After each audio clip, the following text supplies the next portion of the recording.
அன்பான நேயர்களே, இனிய வணக்கங்கள்.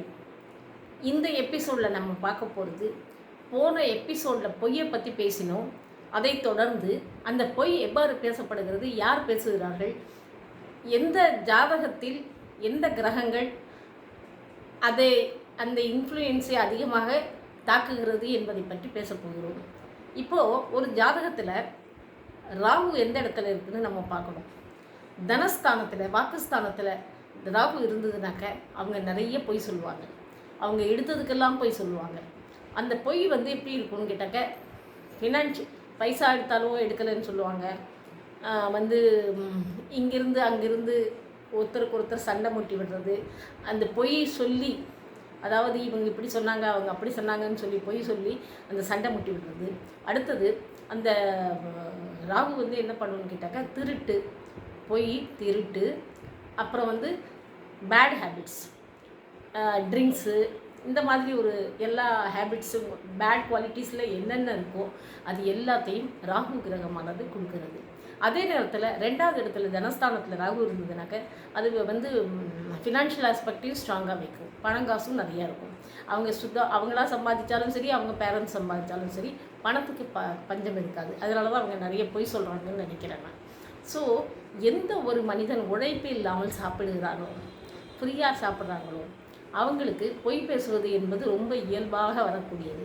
அதை தான் இந்த ராகு இன்ஃப்ளூயன்ஸ் என்று நம்ம சொல்லலாம்.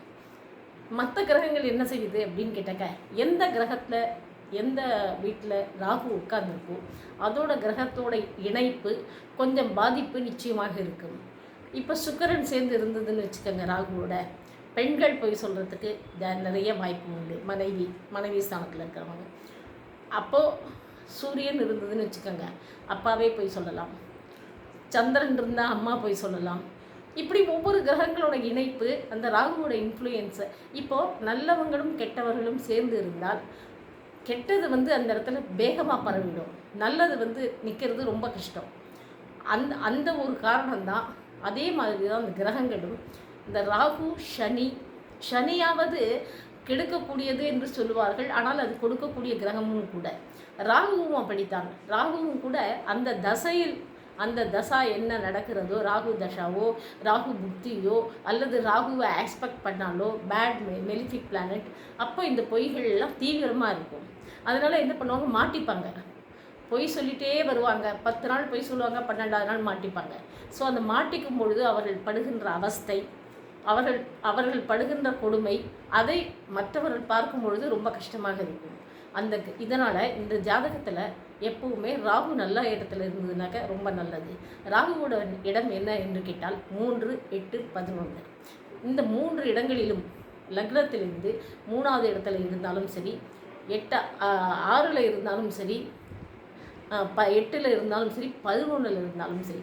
11ல் இருந்தால் லாபஸ்தானம், 2ல் இருந்தால் தனஸ்தானம், 6ல் இருந்ததுன்னா வெற்றி, போராட்டத்திலேயும் ஜெயிப்பாங்க.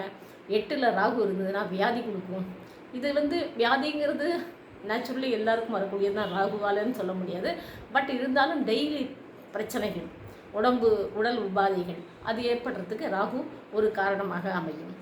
அதனால் இந்த ராகுவுக்காக இந்த பொய் சொல்கிறதை விடணுங்கிறதுக்காக, அல்லது பொய் சொல்லாமல் இருக்க வேண்டும் என்பதை தன்னை காப்பாற்றிக்கொள்ள, தன்னுடைய வாழ்க்கையை உயர்த்தி கொள்ள ஒவ்வொரு மனிதனும் முயற்சிக்க வேண்டும். அதற்கு சின்ன சின்ன பரிகாரங்கள் நிறைய ஒன்றும் இல்லை.